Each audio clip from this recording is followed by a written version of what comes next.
ইতিমধ্যে আজি আমি এনেকুৱা এটা কোৰ্সৰ বিষয়ে আপোনালোকক ক'বলৈ গৈ আছো যেটো এমাহৰ ভিতৰতে আপোনালোকৰ ট্ৰেইনিং শেষ হ'ব আৰু আপোনালোকে কেতিয়াবা নিশ্চিতভাৱে ৰিয়েলাইজ কৰে যে আপোনাৰ বন্ধু এজনে কৰবাত কোৰ্স কৰি আছিল আৰু সেই কোৰ্সটোৰ সুবিধাৰ্থে এটা ভাল জব পাইছে তো আপোনালোকে শুনিছে নিশ্চিতভাৱে আৰু তেতিয়া আপোনাৰ মনত প্ৰশ্ন হয় যে হি কি কোৰ্স কৰিছিল এনেকুৱা এটা সুবিধা পালে যে এই সুবিধাটোৰ পৰা হি এটা চাকৰি লাভ কৰিব পাৰিলে গতিকে আমি যদি কওঁ এটা কোৰ্সে আমাক বহুত বেছি কম্পিটিশনৰ পৰা এটা বিশেষ স্থানত লৈ আনে অৰ্থাৎ যদি কৰবাত 100টা ভ্যাকেন্সি ওলাইছে তাতে লৰাছলি কিন্তু 95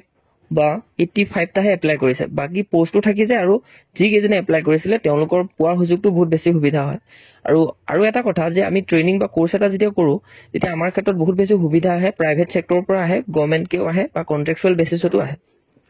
গতিকে আজি মই যেটো আপোনালোকক ক'বলৈ গৈ আছো এটো হৈছে অসম কৃষি বিভাগৰ ফালৰ পৰা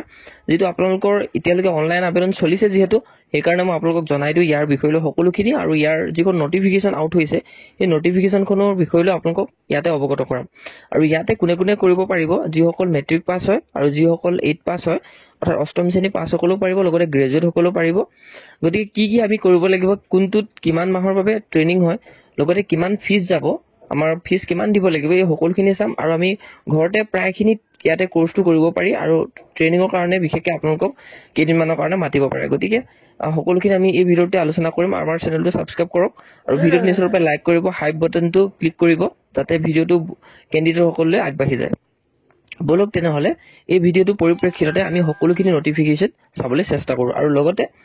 ইয়াৰে মেইন কথাটো হৈছে শৰ্ট টাৰ্ম কোৰ্স আৰু লাইফ টাইম আপোনালোকৰ আৰ্নিং হ'ব গতিকে প্ৰথমতে আমি যদি চাওঁ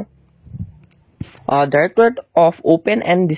ডিষ্টেন্স লাৰ্নিং অৰ্থাৎ ইয়াতে কৈছে directorate of open and distance লাৰ্নিঙৰ ফালৰ পৰা উল্লেখ কৰি দিছে মুক্ত আৰু দূৰ শিক্ষা সঞ্চালকালয় অৰ্থাৎ AAU Assam agriculture university ODL অৰ্থাৎ অসম কৃষি বিশ্ববিদ্যালয়ৰ ফালৰ পৰা এডমিশন নোটিছ ওপেন হৈছে online applications are invited for admission to the following short term training অৰ্থাৎ এই ট্ৰেইনিংটো হৈছে শৰ্ট টাৰ্ম ট্ৰেইনিং হয় অৰ্থাৎ খুব কম দিনৰ ভিতৰতে আপোনালোকৰ ট্ৰেইনিং হয় এণ্ড চাৰ্টিফিকেট কোৰ্স অৰ্থাৎ আপোনালোকৰ চাৰ্টিফিকেট দিব কিহৰ আন্ডাৰত দিব under the directorate of open and distance learning Assam agriculture university অৰ্থাৎ অসম এগ্ৰিকালচাৰ ইউনিভাৰ্চিটিয়ে আপোনালোকক এখন যি সাৰ্টিফিকেট দিব সেই সাৰ্টিফিকেটখনৰ পৰা আপোনালোক কি সুবিধা পাব আৰু কি কোৰ্স কৰিব লাগিব প্ৰত্যেকৰে বেলেগ বেলেগকে ডিস্ট্ৰিবিউট কৰিছে Assam agricultural university for the season of 2025-26 আৰু ইয়াতে কমেন্সিং ফ্ৰম 20 ডিসেম্বৰ 2025 আৰু ইয়াতে কোৰ্স নেমখিনি যদি চাওঁ শৰ্ট টাইম কোৰ্স মাশৰুম কাল্টিভেশ্যন যদি আপুনি ভাবে যে 8 পাস হয় আৰু আপোনাৰ মাশৰুম কাল্টিভেশ্যনৰ ওপৰত এটা কোৰ্স কৰিব বিচাৰে তেতিয়া এপ্লিকেশন ফিজটো 110 টকা হ'ব আৰু কোৰ্স যেটো ফিজ হ'ব অৰ্থাৎ কোৰ্সৰ যেটো ফি হ'ব এটো আপোনালোকৰ 2010 টকাতে সম্পূৰ্ণৰূপে এমাহৰ ভিতৰতে আপোনাৰ এখন কোৰ্স সাৰ্টিফিকেট আপোনালোকে লাভ কৰিব পাৰিব আৰু ইয়াতে আপোনালোকক উল্লেখ কৰিছে যে 2 নম্বৰতে আপুনি যেটো ইচ্ছা কৰে হে মতে কৰিব পাৰে অৰ্থাৎ 2 নম্বৰটো কৈছে waste recycling and vermicompost protection technology ইয়াৰ ওপৰত যদি কৰিব বিচাৰে এমাহৰ ভিতৰতে ডিউৰেচন হ'ব এমাহৰ ভিতৰতে আপোনালোকৰ সাৰ্টিফিকেটটো পাব 8 পাস সকলে ইয়াতে এলিজিবিলিটি হ'ব আৰু 110 টকা আপোনালোকে এপ্লিকেশন ফিজ অৰ্থাৎ এতিয়া যেটো এপ্লাই কৰিব তাৰ বাবে 110 টকা দিব লাগিব আৰু কোৰ্সটো আপোনালোক কমপ্লিট হ'ব 2010 টকা আৰু লগতে ল্যান্ডস্কেপ গাৰ্ডেনিংৰ কাৰণে 45 ডেজ ইয়াৰ বাবে বাকি দুইটা আমি যি পঢ়িলো হেতুটাত এমাহৰ ভিতৰত কৰিব লাগে আৰু ল্যান্ডস্কেপ গাৰ্ডেনিংৰ কাৰণে 45 ডেজ কৰিলে আপোনালোকৰ সাৰ্টিফিকেট পাব আৰু ইয়াৰ বাবে গ্ৰেজুৱেট হ'ব লাগিব অৰ্থাৎ ল্যান্ডস্কেপ গাৰ্ডেনিংত যদি আপুনি কৰি ৰাখে বহুত বেছি সুবিধা আছে আৰু কোনটো কোৰ্সত বহুত বেছি আপোনাৰ স্কোপ আছে বহুত বেছি ভাল অপৰচুনিটি আছে মই হেতু হেখত জনাম যদি হেকলৈকে চাব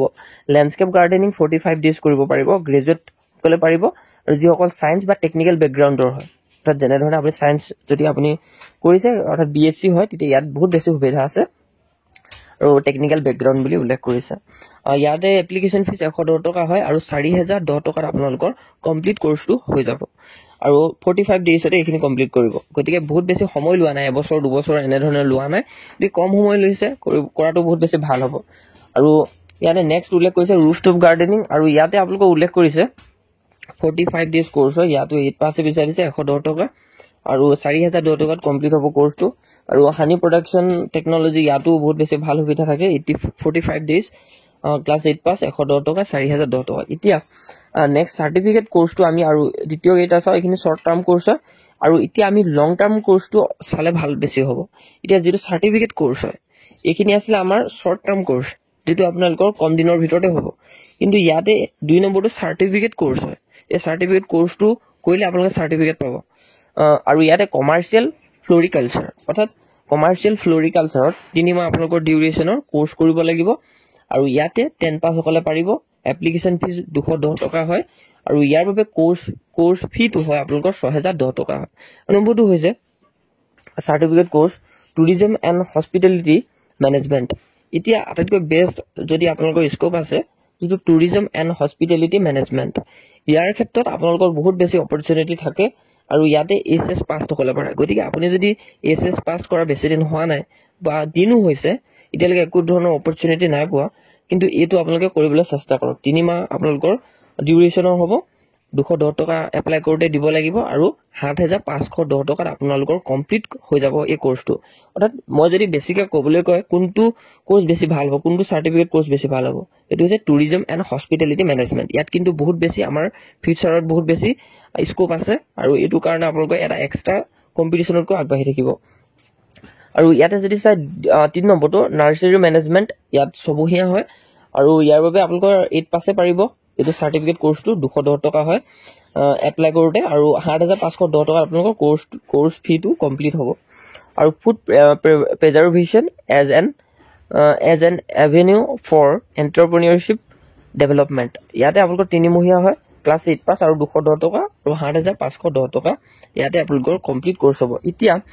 মই বেছি আটাইতকৈ 1+ দিম কোনটোত এটো হৈছে টুৰিজম এণ্ড হস্পিটেলিটি ম্যানেজমেন্ট যদি আপুনি হাই সেকেন্ডাৰী পাস হয় ইয়াত আহক এপ্লাই কৰক বহুত বেছি স্কোপ আছে আৰু যেটো অসম এগ্ৰিকালচাৰ ইউনিভাৰ্সিটি এইখিনি সাৰ্টিফিকেট কোৰ্স দিব গতিকে কোনো টেনচন নাই বিলেক কোনো ধৰণৰ ইনষ্টিটিউট নহয় আমাৰ অসমৰ ইনষ্টিটিউট আপোনালোকে জানে কৃষি বিভাগৰ আৰু ইয়াৰ বাবে ডিটেইল আমি ইনফৰমেশন যদি চাওঁ উল্লেখ কৰিছে detail information of admission procedure may be obtained from da directorate of open and distance learning Assam Agriculture University Khanapara Guwahati 22 and also from the website অর্থাৎ যেটো ওয়েবসাইট উল্লেখ কৰিছে Assam Agriculture University.odl.ac.in আপুনি এই ওয়েবসাইটটো টাইপ কৰি visit কৰিব পাৰে the prospectus may also be downloaded from the website or prospectus to আপোনালোকে ডাউনলোড কৰিব পাৰিব ওয়েবসাইটৰ পৰা for further detail for help and support in the process application applicants may approach facilitation center in the nearest KVK campus of AAU অৰ্থাৎ ইয়াৰে যেটো আপোনালোকৰ যদি আপোনালোকৰ কিবা সাপোৰ্ট বা হেল্প লাগে এপ্লিকেশনৰ কাৰণে আৰু তাৰ বাবে ফেসিলিটি সেন্টাৰ খিনি আপোনালোকে নিয়াৰেষ্ট যেটো কেভিকে কেম্পাছৰ ইয়াৰ বিষয়লৈ আপুনি সুধিব পাৰে এপ্লিকেশন বিগিন হ'ব 7 তাৰিখ 11 মাহ 2025 ৰ পৰা লাষ্ট ডেট আছে 23 তাৰিখ 11 মাহ 2025 সো গতিকে বেছি দেৰি নকৰিব মই এপ্লাই কৰাৰ লিংকটো ডেসক্ৰিপচনত দি থৈ দিম আপোনালোকে যাতে এপ্লাই কৰিব পাৰে আৰু ইয়াৰ বাবে মই ক'লে টুৰিজম এণ্ড হস্পিটেলিটিত কৰিলে আপোনালোকৰ বহুত বেছি ভাল হ'ব 3 মাহ বেছি দিনিয়া নহয় আমি কম্পিউটাৰ সাৰ্টিফিকেটখন কৰিলে